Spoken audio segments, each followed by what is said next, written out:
लोगोफोर नै हिनजावा जोंहा सान्दुं बारियाव हाग्रा बारियाव मैथा खायदो।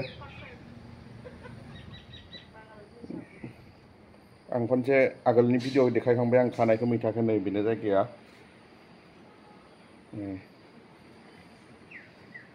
एसे बोथिसे मोनजायो बुरजायैनो दंसाबो साथामल'नि जोंहा दा साथामल'नि न'खर जाथाव दंलाय नालाय बिमा फिसा आरो बिमा बिफा आरो फिसालाल' साथामल' बेखायनो जथेस्थ' जायो सप्तासे सप्तानैयाव बोथिसे जाबाय थानो हायो। नै हिनजाव सान्दुं गाहायनि खर' खाख्लुबलायनानै खादो। जानाय मैथाखौ खानानै लाबोनानै सायफैबाय जायब्रेंनाय जानानै बेसे देखायनोसै नै जायब्रेंनाय जानो थाखाय लाजिदो सायगासिनो मैथाजों माजों जागोन एसे आइडिया मोनबा जानांगौ मैथाजों नाजों जागोन अमाजों नङा मानोना हिनजाव अमा जाया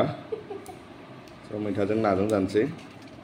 गरम बोथोराव गुसु मोनो एसे मोजां गोखैफोरखौ भगबाननि दान होनना बुंनांगोन बेफोरखौ बोथोर लायै बोथोर मैगंफोरखौ हरखादो जोंनो बेनिखायनो बोथोरनि मैगंखौ बोथोराव जानांगौ होनना बुङो गोदोनि आबै आबौमोना। ओरैनोब्लाबो आं मैथाखौ गोथाव मोनो जोंहा फिसालायाबो मैथाजों नाजों जानो गोथाव मोनो जानो नागिरबाय थायो गेजेर बेनिखायनो मा होनो भारा थानाय रुम मालिकनाव मैगं खालामजानाय बे हा थानायखाय मैथाखौ फोना लादों।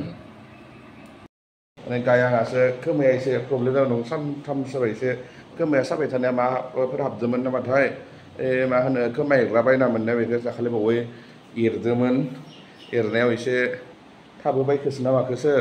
दैफोरसो हाबखो दुगैनायफोराव दा खोमायानो साबाय थानाय जादों दिनै सानथाम जागोन एसे नायबावनि दिनै एसे माने माबाफोर हाबना थानाय बायदि एसे मोनदों आरो ओरैनो ओंखारलाङोना ओंखारलाङाबा गाबोन डक्टरनाव थांनोसै मा जायो एसे नोंथांमोनहाबो माबाफोर राहाफोर मिथिगौबा मा जानो हागौ एसे फोरमायहरब्लानो जाबाय कमेन्ट बक्सआव नोंथांमोननि माबाखौ एडभाइसखौ नेनानै थाबाय। बे फारसेया मा होनो फार्स्टआव सादोंमोन हाबदोंना हाबाखैनो जेबो पात्ता मोनाखै मा जादोंथाय साबाय दाखालियो सानानै आं एसे आइडिया खालामदों आरो दुगैनायफोराव ओरै लुनायफोराव दैफोर हाबदों नामा होननानै बेनिफ्राय आरो मोनसे बुस्थु उनावसो गोसोआव फैदो दाखालि बावैयो खोमा एरनायाव बै खोमा अरनानै तुलाखै एसे तुलाया माने ओरैहाय बोबोनायाव गथायै फैनाय एसे बायस्राना फैनाय बायदि मोनदों थ' बेयाव हाबना थाबोखो ना माखो फिसा बुस्थुफोर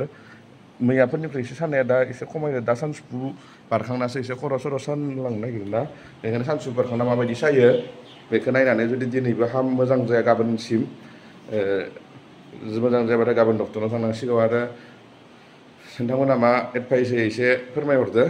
नोंथांमोननि एडभाइसखौ नेनानै थाबाय गोजोन्थों।